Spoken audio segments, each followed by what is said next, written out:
buttons. That's how the Hidden joke goes, right? buttons. Rob Snyder, Yeah. right? Hidden button. No, it's making copy. You making can copy. do it. Oh man, I miss his bit parts. I don't know if he's in any of the new Adam Sandler movies because I don't watch any of them. Yeah. but hopefully he's still throwing a little something towards Rob Snyder, one of my all-time favorites, but never quite had a hit. Hey everybody! I see we've got Fraser and Lewis are in the stream, the chat. They're already nutting me for being at 8:15. Sorry, everybody. I'm Dance Dad. What do you want me to say? It is what it is. Are they doing the Peacemaker dance at the studio? That's my question. They are. That's their opening. That's their opening dance number. Here's what's kind of crazy, John, is that we are getting into competition season pretty soon. I like how you used we. I like how you used we, but yes. Well, it's much like though when you're watching sports and talking about like the Raptors, like, oh, we almost had them, and it's like you didn't play shit. You're just a guy watching, but we always say we. I can imagine Rob getting very upset with a judge that had a vendetta against his team or whatever, getting all up in their face, getting kicked off the floor, and the team having to carry on without him. That's a good movie. We should make that movie. All right, let's do it. Let's do it. It is exactly like you see on like those Dance Mom shows where people are going crazy, always screaming at every little fucking high kick and twirl and be like, women are always, it's crazy. At any rate, John, we're not here to talk about my daughter's dance competitions. We're here to talk about, John, your competitions. Yeah, I gotta tell you, I have been messaging you throughout the week. I probably haven't slept well because I've been thinking about tonight, not knowing which way you were going to go. I was at a point where I was like, I'm going to draft up a resignation letter. Yeah, but but welcome everybody to the Heroes World Sidekick Show. Yes, thanks all that are tuning in. Tonight we are. So if you've just joined us for the first time, thank you so much for tuning in. My name is Rob Gaudette. I am with John Ho. We are doing a 90s action movie bracket.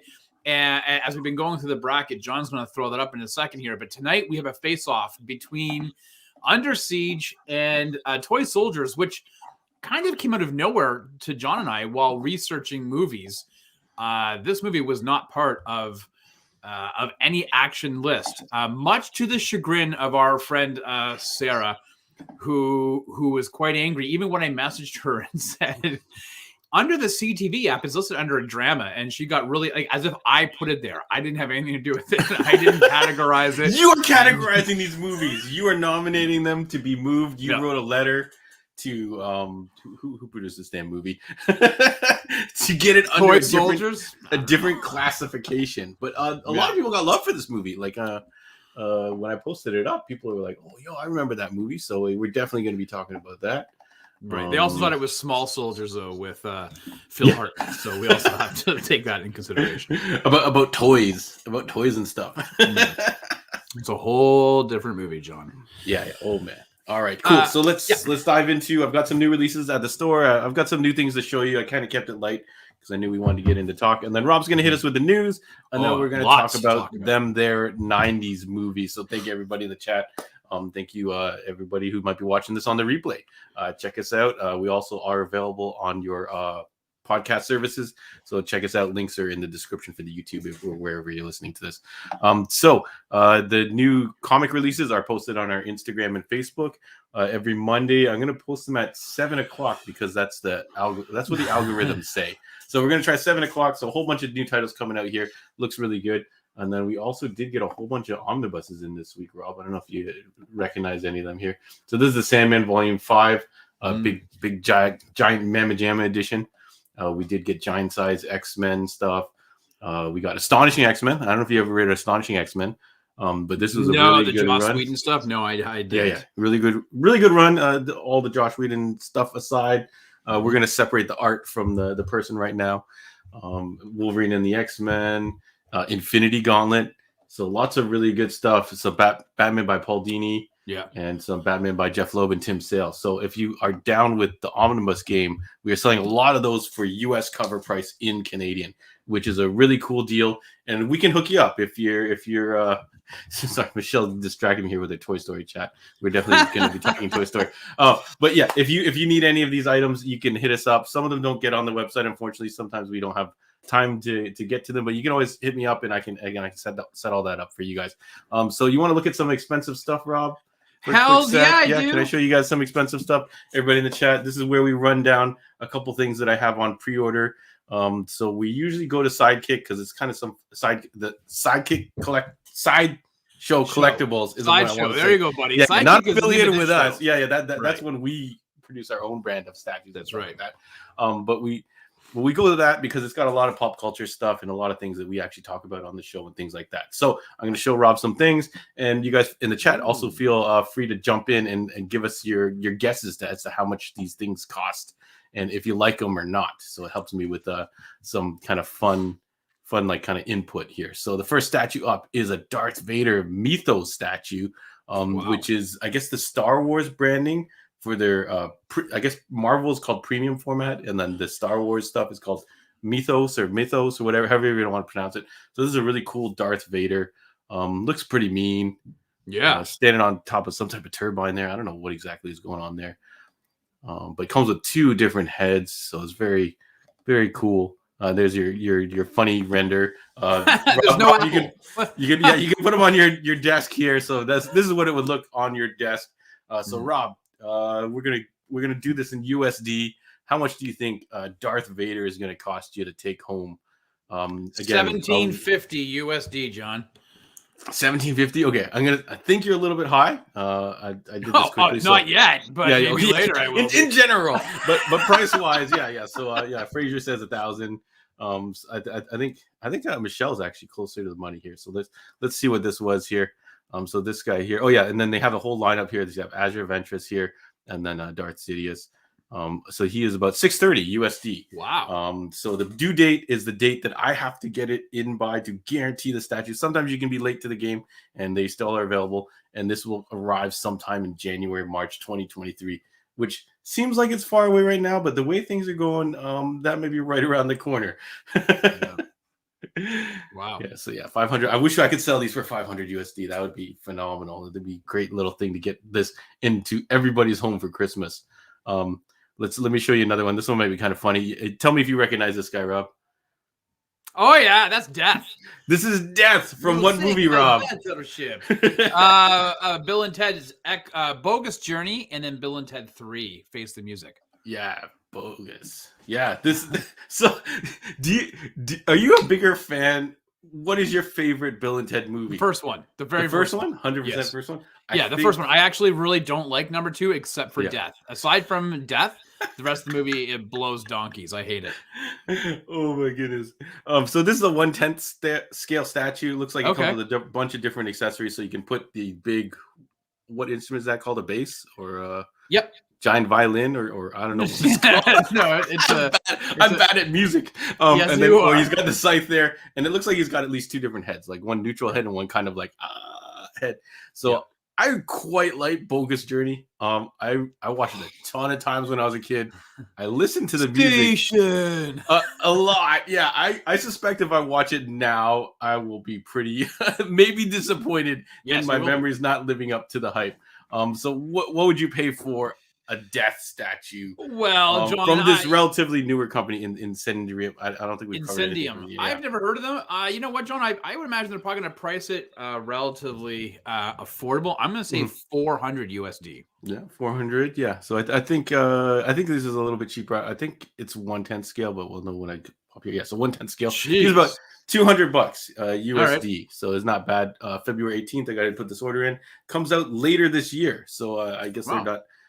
The production maybe backup isn't as long as you would think. Michelle's killing it on this game, by the way. Yeah, look at that. Yeah, look at Michelle. Wow, kicking ass. You win nothing but no prize. Respect. Yeah. Sometimes that means right. more to people. You take the cash and the respect. Sometimes the respect means more. Right. Last statue that I'm going to show you guys is this Wonder Woman statue. So this is a 1/6 scale from Tweeterhead.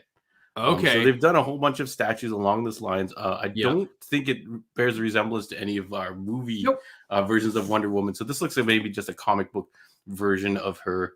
And here's our funny render on your night table or whatever. Yeah, what kind in of my sitting room.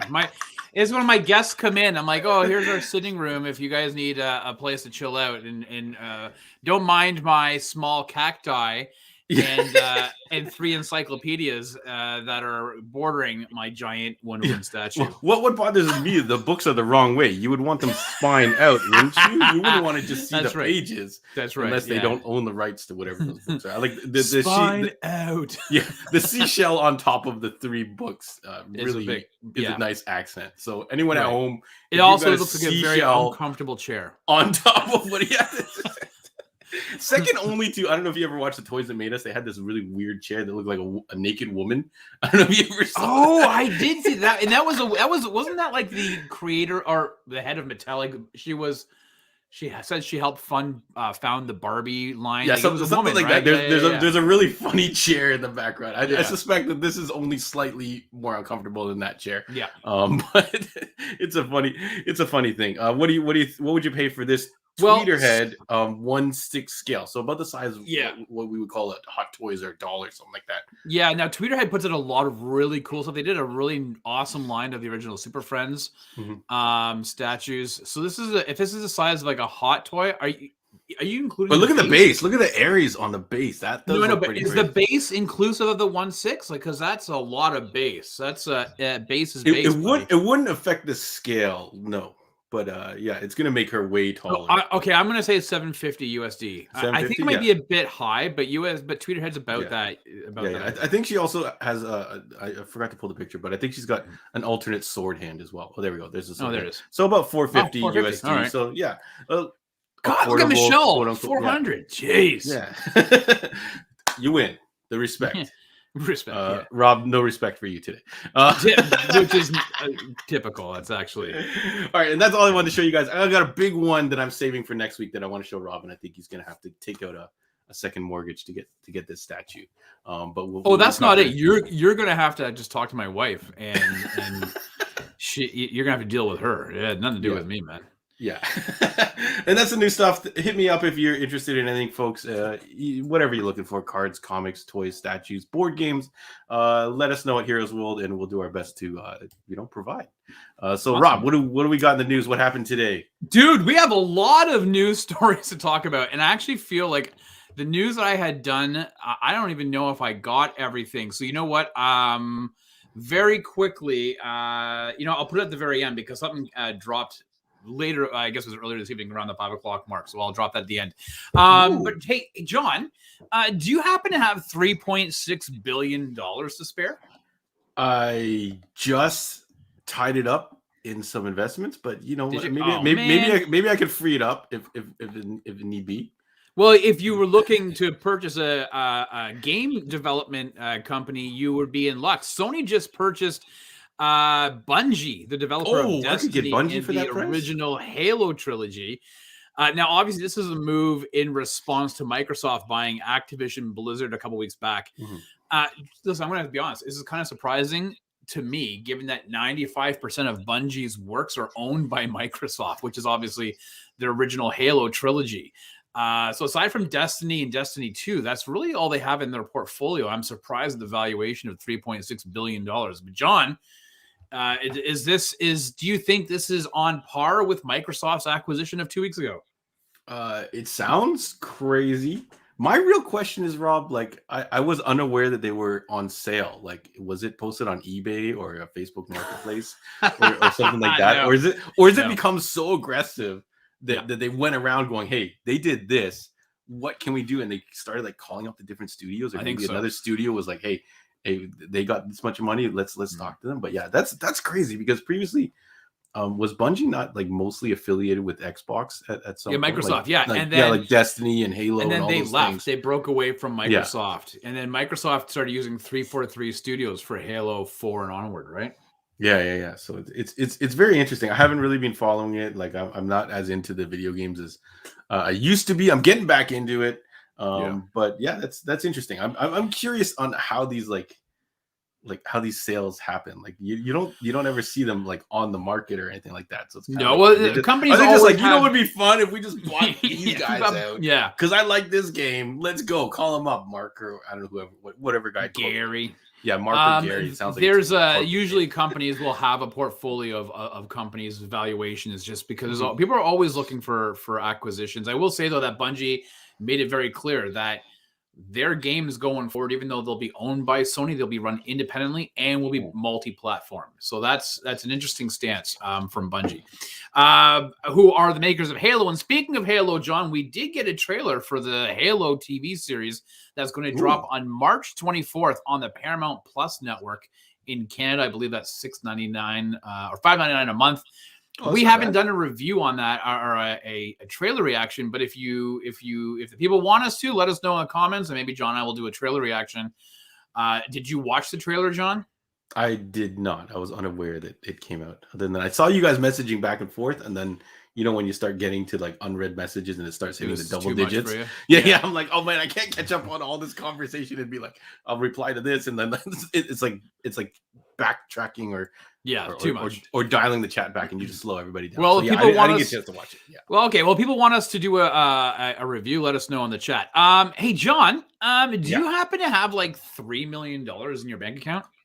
I just spent it on a different company. What else is for sale? What's for sale? Let me check Kijiji. I'm going to tell you. Guess who is going to have $3 million in their bank account, John? Is it Bungie? No, well, they'll have a bit more than that. Grant Gustin is in talks to sign for a 9th season of The Flash for the CW for reported $200,000 per episode for a 15-episode 9th season. John, is this just a matter of, good timing considering that the Flash movie is coming out in November this year? Do you think that the show warrants a 9th season? Are you excited about this news, or could you give a rat's ass? So I don't follow these CW shows. I know Rob kind of follows it out of like habit. I know you're not as happy with the show as well, but I love that they can carry, like, I don't know if I want to carry on, but we talked about Supernatural, how many seasons it kind of ballooned up to, and even Smallville probably was longer than it should have been. So good for this guy. Like, that's a healthy chunk of change for TV, right? Like, oh yeah. Listen, I don't begrudge the good. If he's able to negotiate and get 200 an episode, listen, a lot of the heavy lifting is done now. He doesn't even wear his cowl half the time. It's Avengers Endgame where he pushes a button and it magically pops on his head. So they got tired of taking the he's mask like, I'm not putting this on anymore. You guys can animate this shit. So yeah, anyway, we'll get final confirmation, but apparently a 9th season of The Flash is on its way. Hey John, do you remember how many He-Man projects Netflix currently has? Okay, so they have the Kevin Smith one. Correct. They have the kids one, right? Yeah, the one that you really like for some reason. Yep. It's actually a ton of fun. I don't know if it's called whatever. And then do they have a movie in the works? They do, John. Netflix is going to be producing a new He-Man and the Masters of the Universe movie. Now, if you remember, we talked about this last year. It was originally going to star Noah Centineo, who had been in some TV shows and movies. But then he was cast as Atom Smasher in The Rock's upcoming Black Adam movie after the He-Man one stalled out. The movie is back on track with the same directors, the Nee brothers, with Kyle Allen is now starring as Prince Adam and He-Man. He was just in that West Side Story, I believe, over the holidays. So production is set to begin this summer, John, and is going to drop on Netflix either 2023 or 24. You're a big He-Man fan. You excited about this? Yeah, I'm looking forward. Like, it feels like this project is like one of these projects that's been like dumped so many times. I remember there was rumors of some script out there called like Grey Skull or something, which was some epic like Lord of the Rings style like Battle of Eternity or something like that. So yeah, I'm down. I'm down. Fine with them just pumping out content, and some of it might work for me, some of it might not, which I think is a great thing. Like, the toys have exploded almost to critical mass right now. So I think they're going to have to cut back a little bit. But I think a movie would definitely be the thing that kind of grabs people from wherever. I know you were like, we're all upset about Thundercats Roar. when that was coming out, which was a Teen Titans. Yeah. But where's Thundercats right now? It's gone. Right? No, where? Well, there are rumors of movies, but who the hell knows? There's rumors of stuff, but they didn't. You got to keep it in people's minds. You got to toss things out. Doesn't work. Get rid of it. Try something else new.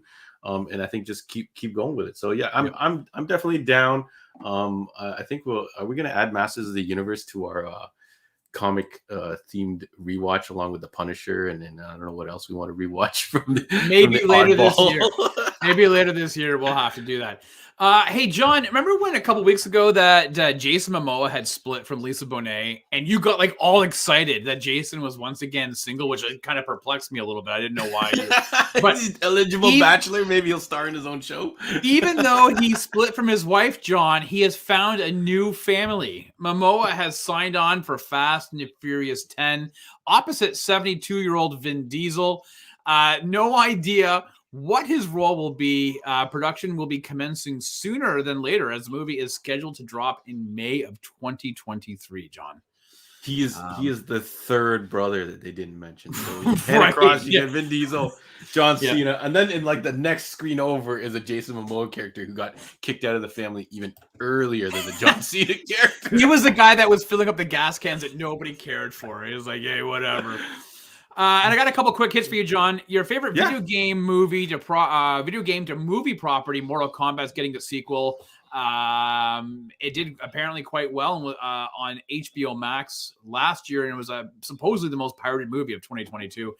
No release date, but it's expected in 2024. Some good news for you, though, John. Theaters in Ontario are open, and we can eat popcorn, John. Now, we're still limited to 50% capacity, but once again, you can go out and watch your favorite movies coming out with as much golden popcorn goodness as you can want, unless, John, that movie is Moonfall.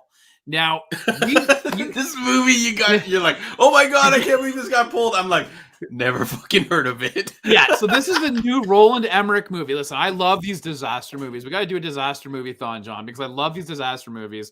Roland Emmerich. As long as Sylvester Stallone's Daylight, we'll bring it. That's fine. This one stars Halle Berry, Patrick Wilson, Michael Pena. Now, the movie was supposed to come out this Friday, and it is, but not in Canada, John. It's been pulled from the entire country. There's no theaters, no video on demand, nothing. Rumor is the distributor wanted more money from the theater owners. What's the name of this movie again? Moonfall. It actually looks pretty sick for a disaster flick. But in the end result, John, is that we're getting screwed out of seeing this movie while the rest of the world can partake in the moon crashing into the earth. So unless something happens in the next couple of days, John, we're not going to get a chance to see this movie until maybe March or April when it hits video on demand. And I never like to leave on a sad note, John. So we got breaking news about 5:30 today. Yeah. The director of Red Notice, Rawson Marshall Thurber, has fired on the spot.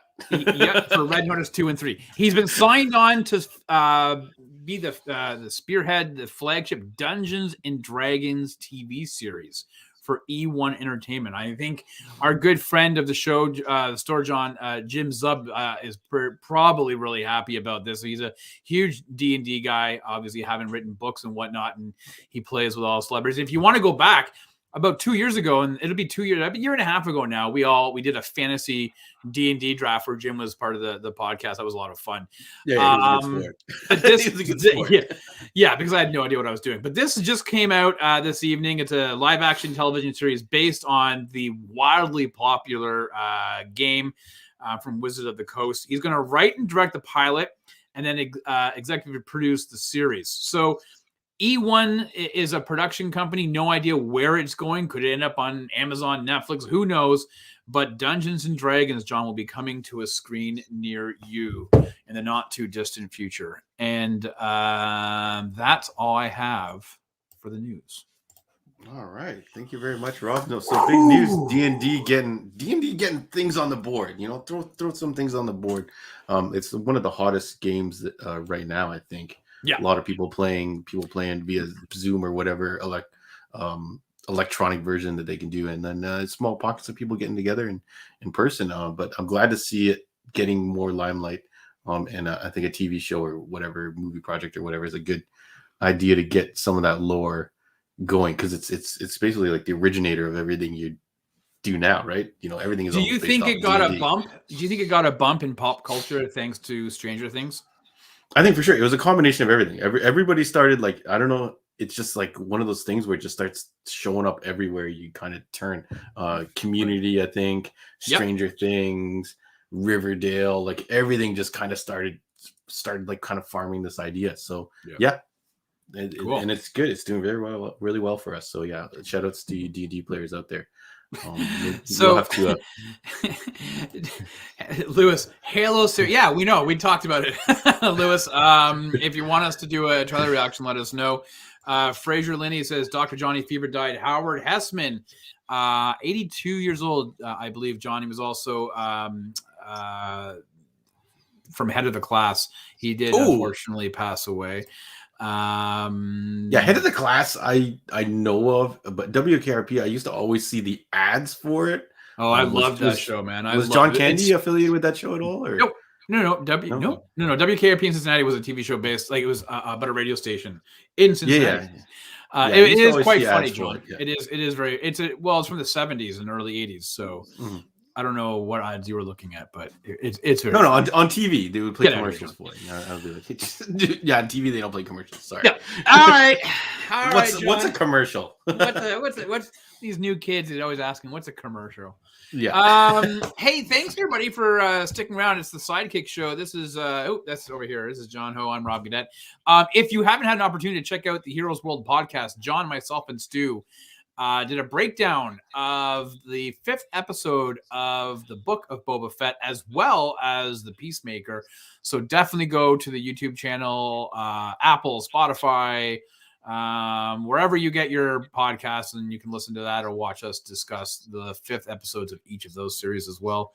Jesse and Andre putting out pretty decent content on TGIF, so you can check us out there as well. John, are you ready? Yeah, we're good. All right. So thank you everybody for sticking with us. Let's talk about these movies. So again, we're in our time machine. We're in the 90s. We'll be talking about time travel next week with Time Cop. But this week we are talking about Rob's guy, Steven Seagal, Under Siege, aka Die Hard on a Boat. And we're talking about Toy Soldiers, starring a whole bunch of very young, kind of familiar faces. I think, Rob, you're gonna have to fill me in on what some of these guys kind of turned into and became. Sure. But AKA Rob was saying Red Dawn in a schoolyard or something like that. That's right. Whatever you want to call it. So 2 very fun movies. So hopefully you guys had a chance to rewatch them. If you didn't, Toy Soldiers, you said, is on the CTV app. It is. And what was the other movie again? Under Siege is on Netflix. I forgot what the first movie was again. All right, Rob, what do you want to start with, folks? We can do Under Siege. We can do Toy Soldiers if you want. It's first on my screen, so we can do that. Like. Let's do Toy Soldiers. Again, the movie that I didn't see, so this was brand new territory for me. Okay. But let's see if Rob's got the rundown on some things. I've pulled up this random kind of funky poster, so not your typical poster you see. All right, Rob. Released on April 26, 1991, Toy Soldiers had a budget of $10 million and pulled in just over $15 million at the box office. Directed by Daniel Petrie Jr., a Canadian who wrote the first Beverly Hills Cop movie, as well as Turner and Hooch, and In the Army Now, starring Pauly Shore. I think I've seen both of those other movies. Yes. This movie is based on a novel and adapted for the screen by David. I think it's Kep is his name, who was a co-writer on Mission Impossible, the first Spider-Man, and Jurassic Park, amongst other movies. This movie starred Sean Astin and Will Wheaton, best known at that point from the Goonies and Star Trek: The Next Generation, respectively. Film also starred, hey, I know that guy, actors Keith Coogan, Jerry Orbach from Law & Order, or Dirty Dancing if you prefer, R. Lee Emery as the typical. R. Lee Emery always playing the army guy, and Lou Gossett Jr. Critics, John, are not fans of this movie, as Rotten Tomatoes scores it at 38%. However, the audience score is 66%. So while compiling the top action movies of the 90s, as I said before, Toy Story is not on any list and is usually filed under the drama category. So, John, should Toy Soldiers Buzz and Woody. Should Toy Soldiers be considered one of the best action movies of the 90s? Let's discuss. All right. So I don't know. I don't know if it falls under the action movie. Well, I feel like it feels more like one of those. I guess you would call it like a coming of age kind of like a kid, a youth type movie. I don't know if we have any other action films that feature a younger cast like this when we think of this type of action. So I don't know, Rob. Do you think it should be on more action movie lists? No. So here's like, okay, I'm just gonna go out. I think it's a fun watch, right? Like yes, I could see that. Yeah. So this being my first watch, it's a ton of fun, and I could see if you were on the younger side when you saw this would be a blast. You'd be like, oh, these are kids like standing up to terrorists and stuff and doing cool things. So yeah, go on, Rob. Sorry. So when I was messaging Sarah earlier this week about this and telling her it was underneath the drama category on the CTV app, this has these young adults or kids defending a position, their territory or whatever under adventures is an own subcategory of movies, right? Like you have the aforementioned Red Dawn from the 80s. You can go Monster Squad from the late 80s, right? It was like the kids equivalent of a horror movie, them trying to stop Dracula the Wolfman. You can even go into Iron Eagle, which was like the kids version of Top Gun, right? With like young adults flying $2 billion planes to go and rescue their dad overseas and whatnot. So these definitely kind of fall into this fantastical idea of young teens or in your late teens. When you're watching this, you can kind of see yourself as the hero, right? You're not the adult doing the impossible things. It's, oh my God, I can do this. It's a hell of a lot of fun. And it still is fun. I watch this a lot. So I was telling Sarah, I watched this a fair amount when I was younger. What did I say? It came out was in 1991. So yeah. I was 15 years old. So I'm like perfect age demographic for this movie. Rewatching it now, for me, I still thought it was quite fun. I'm actually very surprised this IP hasn't been redone. Like a reboot, a remake, or whatever. I think they would have to have a better way of selling, which they 100% could do, selling the idea of the school still functioning while the terrorists like take over. I think they didn't sell that as well in this version, but like you said, it's tons of fun. Michelle makes a good point. It has all the elements from an action movie. It's got helicopters, it's got machine guns, it's got army vehicles. It's got lots of people getting shot, like lots of people getting shot. All the blood squibs and traditional stuff that you could think of for an action movie. But maybe it's because of the kids kind of getting together and kind of scheming. It kind of takes away from the action and makes it more of like an adventure, like kind of like a fun, like a Goonies type. Like Goonies. I was gonna say, like, what's your favorite like kids doing stuff type movie? Is it this? Is it Goonies? Like my overall favorite is Goonies. Although I do think like Red Dawn, really holds a special place when you talk about 80s movies. Like people often refer to Red Dawn as almost like that proto movie for some reason, because that even predates Red Dawn. Predates the Goonies. But listen, this is a lot of fun. I will say this, John. Will Wheaton. He plays the son of the head of the New Jersey mob, as played by Jerry Orbach. And Will Wheaton, listen, I remember him. My first, introduction to Will Wheaton was in Stand By Me with Kiefer Sutherland and River Phoenix, the great River Phoenix, who was taken from us too soon. And when I saw him on Star Trek Next Generation, I was like, as Ensign Wesley Crusher, I was like, oh my God, it's the guy from Stand By Me. And then we see him in this. I got to say, though, he does the worst accent for somebody who lives in New Jersey. So much so that I actually reached out to our friend Gord. And I said, hey, as somebody who actually grew up in New Jersey, how accurate is this accent? And he was like, yeah, not at all. This was back in the day before you had to research anything, and maybe you didn't have anyone to bounce it off of, where there's some very brave choices made with accents and things like that, things alike. But man, like, so watching this for the first time, when they kill him, I was like, what the hell just happened? Yeah. I was like, I didn't think any of the kids were gonna die, and then all of a sudden they kill him. Like this was sadder than like. I'm glad I didn't see it back in 1991, but this is sadder than what was that movie with Dustin Hoffman and Hook or something like that? Rob Williams. Yeah, and they kill. I think his name's Mercutio or something like that. The Asian guy. And I was like, oh, this is like what the F are you killing kids off in kids movies? But I probably should have seen it coming because they murder a lot of people. I was telling Rob, I'm like, the first part of this movie is pretty brutal, and Rob's like, no, it's not. I'm like, yes, it is. They threw a lady from a building. Yeah, showed her like going and then show her head smashed on the floor of the steps. And then there's another scene where a guy like an older professor or whatever saves the kid. And he's like, don't shoot the kid. And then the guy just like caps him like point blank in the head. And I'm like, well, this is brutal. Yep. No, there are definitely I think that they definitely pushed the PG-13 rating that they had received at the time. Listen, I'm not taking anything away from this movie. I'm glad that Sarah and some others had recommended us to kind of rewatch this. It is a fun movie, but John, when you think of 90s action movies, unfortunately, I don't like this. This never popped up in our research. It doesn't pop up in many other lists of great action movies of the 90s.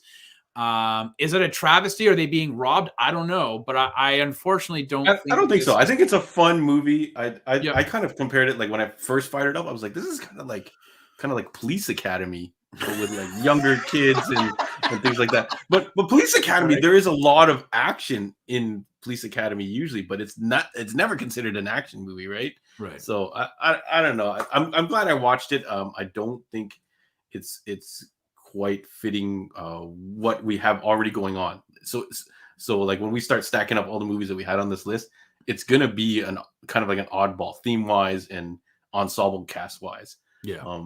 But it was cool to see a lot of these guys, like you said, a lot of them went to go on and do other things. So it was really cool to see them like in their younger days.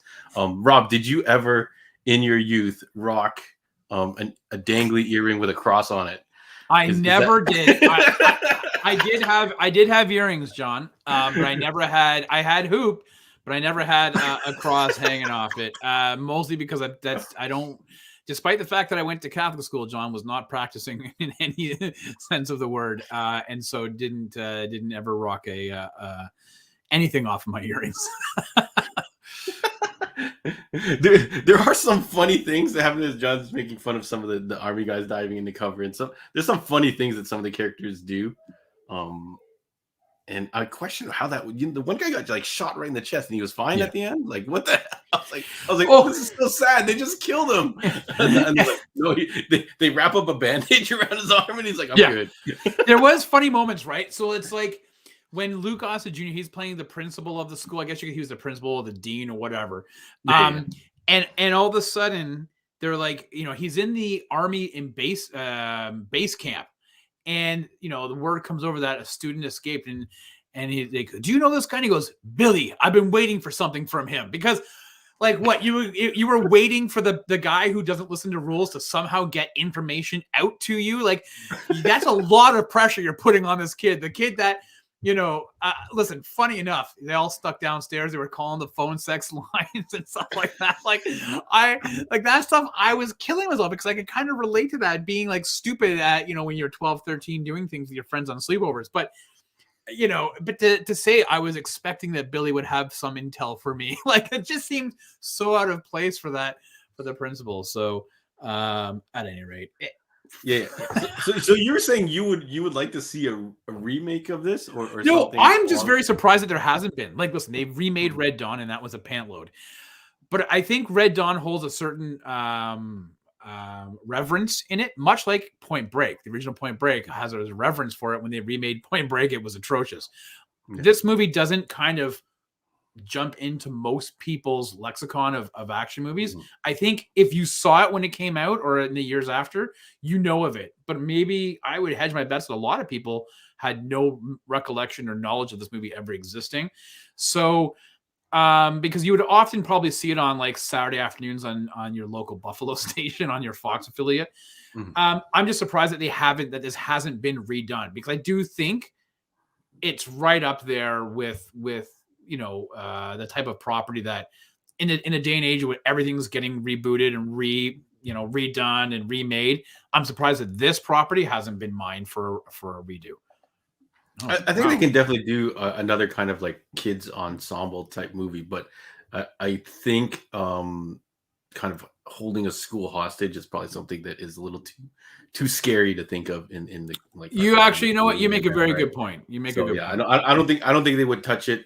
I would more see maybe some type of video game kind of done in this style where you get to play the different kids and do like fun stuff like that. But I suspect that this does not fit like our criteria of world building. It doesn't really kind of build any world unless you kind of like wonder what these kids moved on to later on.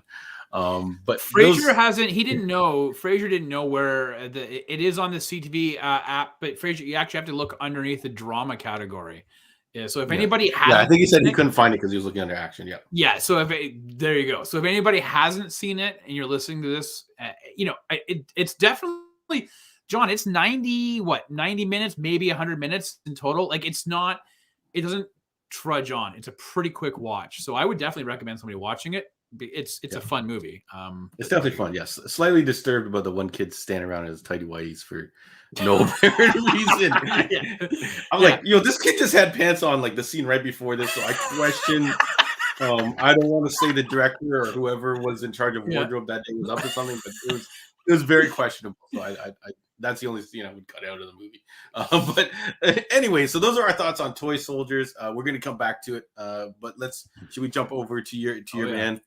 Steven Seagal. All right. His jam. What might be one of his biggest? Is this maybe his biggest movie? The most popular? It is. Yeah. Under Siege, John, is released on October 9th, 1992. Stars Steven Seagal in what many call Die Hard on a Boat.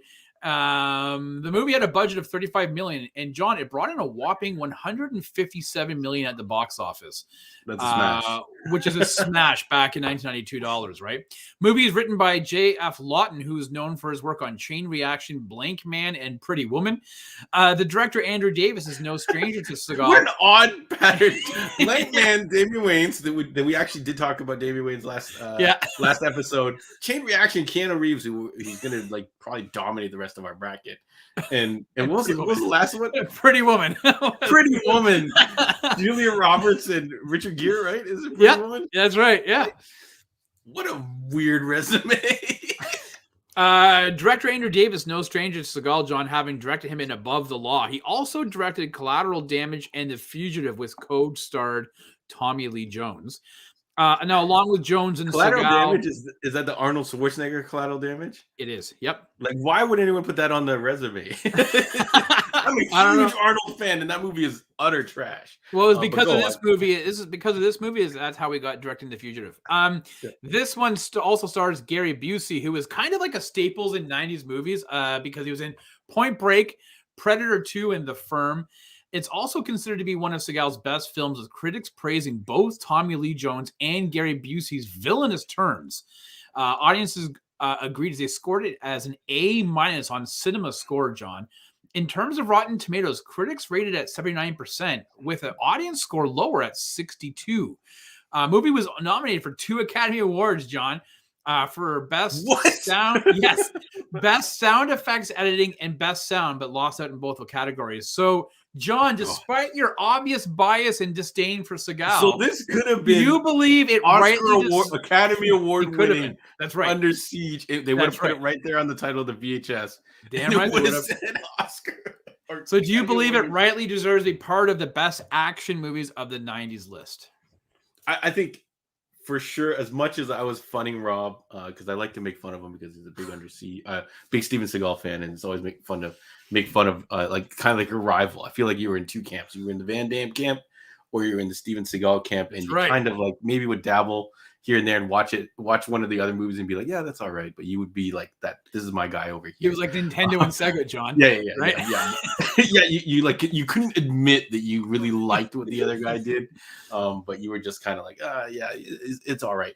But yeah, I think this for sure deserves to be in there. I feel like this is one of the bigger movies in this lower half of the 90s, I guess we would call it. The first half of the 90s. Yeah. I do question how much of a a clone of Die Hard it is. That like if any of the other movies that we're gonna watch are like just straight up knockoffs of other movies. But yeah, I think it's So we want to dive into it. What do you think of this movie? If it's better than Toy Soldiers, I guess we're not going to dive into that yet. So let's go with what you thought of this movie. Rob, I'll go really quickly first because I think you're more of a fan of this. I think this is still a pretty fun movie. Seagal, this is like his sweet spot. He plays the badass, this untouchable, really dangerous dude. And his martial arts style actually resonates a lot today, like with what's going on today. People want to see I don't know if I want to call it real, but things of this nature. So you fund on Van Damme last week. He does a lot of fancy kicks and that kind of stuff, which doesn't. I feel like it's not stuff you're gonna see in an MMA or anything. We're not trying to authenticate Seagal's fighting style or anything like that along those lines. But I'm just saying it looks a little bit more of what is going on today. So with that being said, I think it's a pretty fun movie overall. It goes pretty good. The plot is decent enough. There's some issues like fixing the submarine with like I forgot what he used. He leaves like a crowbar. He was like, I need a crowbar, an arc welder, and a blah, blah, blah. Yeah. And then they proceed to cut back, and all they're doing is just banging on the thing, and then eventually it shuts. And they're like, yes, this submarine is good to go underwater now. I would be like, you know what? I think I'm going to take my chance on a flotation device. I don't know if I'm going to get into the sub anymore. Yeah. So I'll kick it over to Rob because I think he's more of a fan of this movie. So first question, Rob, Steven Seagal did not have his trademark ponytail in this movie because I guess he accurately wanted to portray a Marine or some type of Navy person that's not allowed to have long hair. Do you miss the ponytail? No, not at all. Not at all. Listen, another rumor is he wanted to add the female character for the comic relief. Some people say it was Steven Seagal's idea. Do you think that's plausible? No. So what happened is he actually did not like. He didn't like the role that Erika Eleniak had played. Now, this is her first movie. At the time, she was in Baywatch, and he was like, he goes, this is stupid. She's just a bimbo jumping out of a cake. Like, what is the point, right? He was like, I want it written out. But the producers were like, no, we need to keep this character in. So they at least changed it to be that she had some smarts about her and was contributing to the end goal. So he was like, okay, fine, she can do this stuff as long as she has a point. I don't want her just being like hanging off and I like as a helpless bimbo. He didn't want that apparently.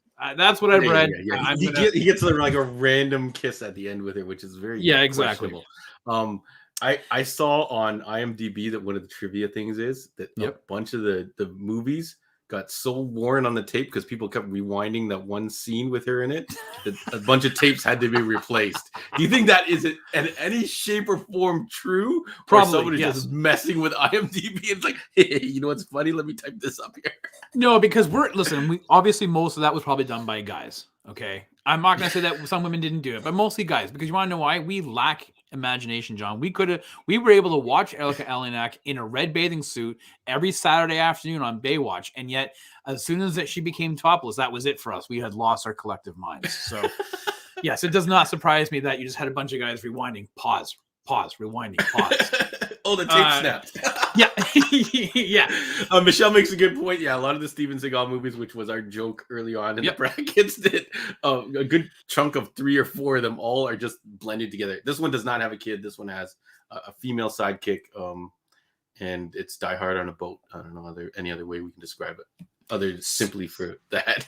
So I at the beginning of this, I was like, I thought that the Seagal movies were kind of a staple of the early 90s. And you were like, no, we're not including it. We're going to put all Van Damme in. And I was like, piss off, John.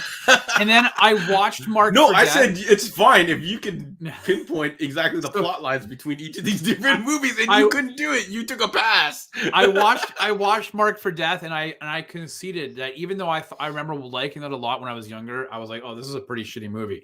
I am, though, and I've gone on record. I said it during the 80s bracket. I was a big fan of Above the Law, his first movie.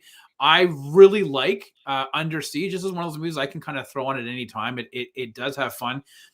I find that he's a lot more reserved in this movie, right? Like, I don't know if it's the fact that you're on a boat, there's no running scenes. There's no scenes of Seagal running, and he's a weird runner. His arms do funny things when he runs. Yep.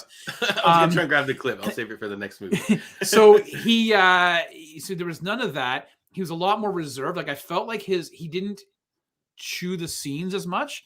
And in fact, I actually think he's not on the screen as often as Tommy Lee Jones.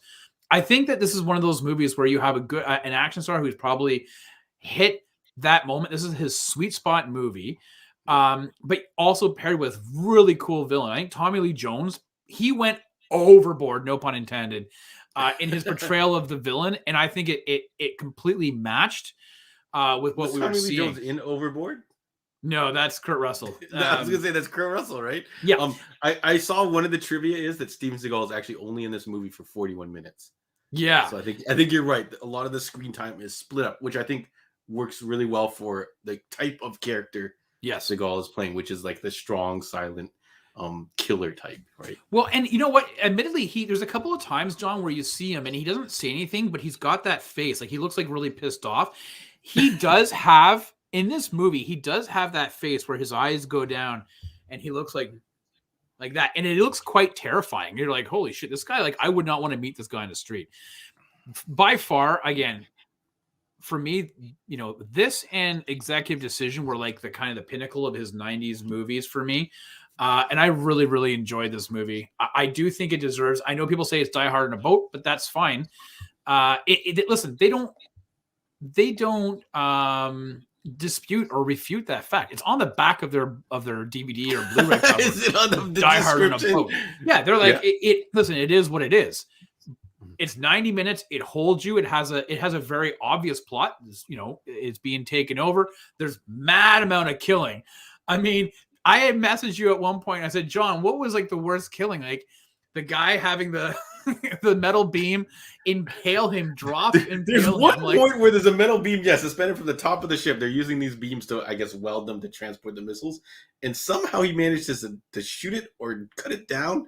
And it falls on this guy who just stands here like an idiot. It just takes it to the chest. That guy definitely got it the worst. But in that scene, he killed 3 guys. One guy, remember, he stabbed like underneath his armpit, which to me is atrocious. Like, I would hate that. The other guy got a knife to the head. This is just a fun action movie. Like, I think this is, again, the pinnacle of the early 90s action. And this is where I think you and I have said this before, and this is why we broke up the decade from 90 to 94 and 95 on, because there is a distinct line between 94 and 95 where action movies, this still has the vestiges of like the late 80s action movies. Once you get past 95, from 95 on, you can tell there's a difference in how the movies were shot, the production, the type of action, maybe the Michael Bay-ism of it all, of the late 90s. So for me, though, man, this is one of my go-to 90s action movies. Like, it's just, it's a quick, I can drop it in, and I'm a huge fan of it. Yeah. So Luce makes a good point. He says it's the only good Seagal film. Let me just ask you, is this one of the best Seagal films? Like, is there something in your mind that tops this right now? Is this the apex of his career, maybe of cool dude status? I don't know. Yeah, like I said this before, I really like Above the Law. If I was to choose one of these movies, though, I would gun to head. You're on an island, you can only bring one. I'd probably bring Under Siege over Above the Law. But I really do like Above the Law quite a lot. Yeah. I think I'm more of a sucker for cop stuff, so I think I would probably go with Above the Law. Yeah. And if this were in a head-to-head fight with Die Hard's going to win hands down if you're going to watch this one type of this movie. Sure. I don't know if Van Damme's version of this is going to get onto the countdown later on, Sudden Death, which is Die Hard in a hockey stadium. It is too. Sorry. Yeah, if I put those head-to-head, I feel like this maybe is the overall better film, despite my bias towards just loving everything Van Damme does. It is too bad that Seagal has kind of gone down the path that he's gone down now. I mean, listen, he had trained a couple UFC fighters, Lyoto Machida being one of them, like Anderson Silva. Like, he is his fighting style, and he does deserve the accolades that he's received with respect to that. It's just unfortunate that I think his choice of lifestyle, his beliefs, everything else is really kind of taken away from who he used to be or whatever. So how far did you follow him? When did he fall off for you? Did you watch the cop show that he came out with? No, Lawman or whatever. I think I saw it like on A&E. I was like, what the hell is this bullshit? You know what it was? You worked, listen, and again, guys, John and I used to work in video stores. But John, you remember, we would used to get these direct-to-video movies. Like, what the hell is this crap? There became a certain point in the late 90s where the Seagal movies they weren't being put out into theaters and everything was going direct to DVD or direct to video. And they were just atrocious movies. And so somebody had mentioned On Deadly Ground. I feel like that's the spot. On Deadly Ground is the exact spot where he just went. Done. Everyone just checked out. They cashed in their Steven Seagal stocks or whatever. And although when was the Glimmer? You're a fan of the Glimmer Man. I like Glimmer Man because it's got Keenan Ivory Wayans in it, I think. Yeah, it does. Because I thought the Glimmer Man was decent. And then he did Exit Wounds, which with DMX, I think, right? So that's no good. Oh, yeah, no, I know. But around that time, those two movies kind of came out. I don't remember though about Deadly Ground. But at any rate, I think On Deadly Ground was his last solo movie, really. And then I think he did the Glimmer Man. Glimmer Man was 96. So Executive Decision was in 96. Glimmer Man was in 96. And what's On Deadly Ground? Exit Wounds was in 2001. I think On Deadly Ground was right before that. 1994 was On Deadly Ground. Oh, so it was a potential candidate for this bracket, but it didn't make it. So no, it did not. So he follows On Deadly Ground with Under Siege 2. So I feel like it's not bad. So maybe On Deadly Ground is getting a bad rap. He follows it with Under Siege 2, then Executive Decision, which he's not in the movie, right? He kind of disappears. He's in, but he's not in for the long haul. Yeah. And then he goes to Glimmer Man. I think maybe we mean Fire Down Below. Yes. So he follows Glimmer Man with Fire Down Below, and then it starts going downhill with Exit Wounds, Half Past Dead, Out for Kill, and a bunch of really questionable titled. Fire Down Below. It's really questionable. Yeah, you know what it was? Fire Down Below is the one I was thinking of. But to listen to your point earlier, all of these movies, like it's funny. I'm sure you read this maybe it was on IMDb. Is that they wanted this movie to have like 3-word title, like all of his other ones, and I think he was like, no, it's because I don't remember what the name of the original movie was. It was something different. It was called something different, and he's like, no, and they just like, okay, we'll call it Under Siege. But they wanted like a 3-word title. All of his movies: Above the Law, Out for Justice, Marked for Death, Hard to Kill, like. On Deadly Ground, Fire Down Below, like they're all 3 I'm on a boat. That's what it should be called. I'm on a boat. He could have been in there. He could have been the first one in. There you go. I think it was something Battleship, something Battleship, or something along those lines. But I don't know. Did you like Michelle adds an A under A under A siege? Did you like the portrayals of like the bad guys from Gary Busey? I really liked Tommy Lee. I felt like the Gary Busey was a little bit too much. Like he dresses up as a woman, like he goes into drag in the first little bit, and I'm like, how's anyone taking this guy seriously? But and then he himself wasn't serious. Yeah, he was out there, which is fine. He kind of died like a chump. He just got blown up in the ship. He's like, that went past us, and then they're playing Battleship, and then they hit him like B4, and then the sun pulls up. The film was originally called Dreadnought. The original Dreadnought. That was it. Yeah, Dreadnought. Yeah. So. I think these bad guys I think definitely are overall better than the Toy Soldier ones if we're going to start comparing it to the movie that we brought it up against. But I think these movies are just two different animals. This is like your typical hero going up against the odds, and then Toy Soldiers was like an ensemble, like a team of kids gathering together to do something fun by surviving. I don't know what you'd describe it as, but both fun movies. But I feel like there was one Asian guy in this movie, Lewis. You see him all over the place. I don't know if you watch these movies with subtitles, but it's pretty funny, Rob. If you watch it, for some reason, whoever was doing the subtitles was really lazy, or they're just too much noise from people who aren't cast members. So it just says man number blah blah blah says this man number, and then I think it got all the way up to like 80 something, and then they just gave up and just started something. It's pretty funny to see. I don't know, like I noticed, I'm like, what the hell's going on here? It's really funny. Yeah. No, I have it on Blu-ray, so I watched my Blu-ray copy. That's a better way of putting it. Yeah, Michelle, kids going up against the odds. Yeah. Taking down authority or taking down the adults, which I think is a fun theme in itself. So I think for sure, I don't even know if we have to, like, if anyone in the chat wants Toy Soldiers to take this through to go up against, it doesn't matter, whatever it goes up against in the second round is going up against Point Break. So that's an auto lose.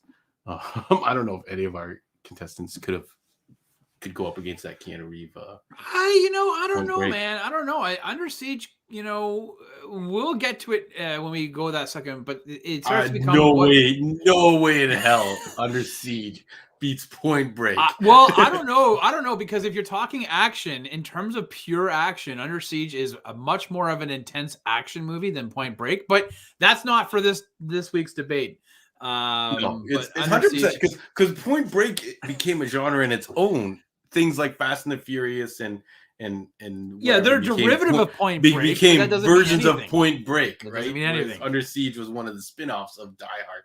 Anyways, I'm gonna send Under Siege through. Yeah, we haven't heard. I don't know what happened to Sarah and Gord, but maybe Sarah's upset, and I don't know. Now, John, I got to tell you, so. I was not a fan. I've said to you before, I preferred the Seagal fighting style over Van Damme. I found Van Damme's fighting style to be very kind of operatic, ballet, dancey. But that was appealing. That was appealing to people back in the day. And I did watch those movies. Like, so it's not like I preferred, but I did, just like, again, Nintendo, Sega. I had Nintendo when I went to my friend's house who had Sega. I enjoyed playing. He's right. I enjoyed playing Sonic. But John, next week we have Time Cop, and I gotta tell you, I actually purchased. I used to have this. I no longer. I actually purchased it on iTunes today because I remember really liking Time Cop.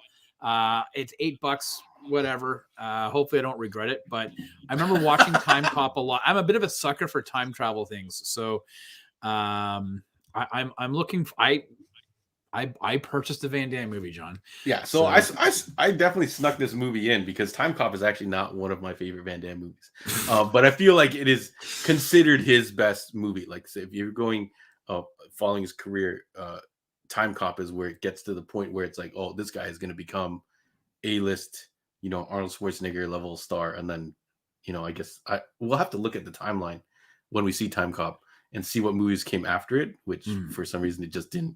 It didn't seem to happen for him, I guess. Well, it's really funny because I kind of look at, like, Van Damme's first movie was Bloodsport, and I kind of feel like, and I know that I'm not right on the times, but I kind of feel that, if you take him and Seagal, Bloodsport, Above the Law, and then hits Under Siege and Time Cop, I kind of feel like they both made these kind of shitty movies in between these two Apex movies. So it'd be interesting to see how it holds up for next week. Yeah. All right. So thank you, everybody, for joining us for Under Siege versus Toy Soldiers. Both great movies. So whereas some of the movies I feel like it was only the first week, the Last Action Hero versus Universal Soldier, that was kind of like, meh. And everything we've done since then has been pretty, I feel like they've all been pretty entertaining, like Hard Target, Last Boy Scout, Under Siege, Toy Soldiers. So next week we have coming Leon the Professional versus Time Cop. So Leon the Professional is available on Netflix, pointed out to me by Rob. Time Cop, you are going to have to purchase like Rob, or figure out some other. You could rent it or whatever. Maybe means, or dig up your copy on VHS or whatever. Are you looking forward to these two films coming up? You've already talked about Time Cop, but what about Leon the Professional, Rob? Like, I don't think I've actually seen this movie. Yeah, so you know where I saw it. I actually and it's considered a classic. It is. So I actually just started rewatching it tonight. Maybe the first 20 minutes. I actually kind of feel, and we'll probably get into this next week, John. I actually feel that this is this movie came out around the time of Pulp Fiction, and I feel that in '94, Pulp Fiction was like a tsunami, and I feel that any other kind of movie it could have been in and around that genre, Time Cop aside, because it's more of a sci-fi action, it got blown away. I think that the conversation was all about Pulp Fiction. So I haven't seen The Professional in many, many years. Sarah's like, what the hell is Leon? In North America, it was called The Professional, but in most circles, it was called Leon: The Professional. So if you go on Netflix, you can type in The Professional and you'll find it there. Yeah, was it originally not in English? Maybe is it considered a foreign film? No, but like Nikita, La Femme Nikita. Yeah, no, I think that it was. I think there was a marketing issue that people didn't understand. Why is it called Leon? They were like, "What the hell?" So most people it's not affiliated with furniture. it was referred to as The Professional, and then when it got to home video, they put Leon in beforehand. But I think in other parts of Europe, it was Leon the Professional. So yeah. I watched like the first 10 minutes, and it's got kind of like a Batman vibe to it. he's kind of like Batman. Like what? Batman vibe. Yeah. Like he's like coming from the shadows and stuff like that. So I'm looking forward to it. For some reason, I don't feel like I've actually seen it, but you never know. As I start watching it, it might all start coming back to me. So thank you, everybody. Sarah is recommending All of Us Are Dead, another Korean zombie Netflix drama. I did see the thumbnail for that. Rob, is there anything you're watching right now that you're like, got to go see this? No, I'm hate watching Titans season 3 on Netflix. It's pissing me off. Actually, during the show, Stu messaged me because I guess there was some breaking news on the new villains. And I haven't. Brother Blood, Mother Mayhem, and Jinx apparently are coming to Titans season 4. Lost in Space is the final season, and I was like, oh, what the hell? I've already saw the first 2, so. I think I need a palate cleanser. I watched Yellow Jackets. I blew through that and I loved it on Crave. If you haven't had an opportunity to check out Yellow Jackets, do so. I think I just need a bit of a palate cleanser. So I'm just kind of watching Lost in Space. It's mindless. I don't need to really care about what's happening. I don't really care. Not necessarily a palate cleanser, but something you just turn on in the background. Yeah. But that's kind of what I've got going on. But I'm super, like I said, I'm stoked to be sitting down and watching Professional and Time Cop again. So we'll see how they hold up next week, John, because it's been a long time since I've seen Time Cop. But Ron Silver, I'm a big fan. Ron Silver fan. West Wing, Bruno from the West Wing. So we'll see. Oh, interesting. Yeah, I'm blazing through Ozark, so I'm almost wrapped up the season 4 part 1. Okay.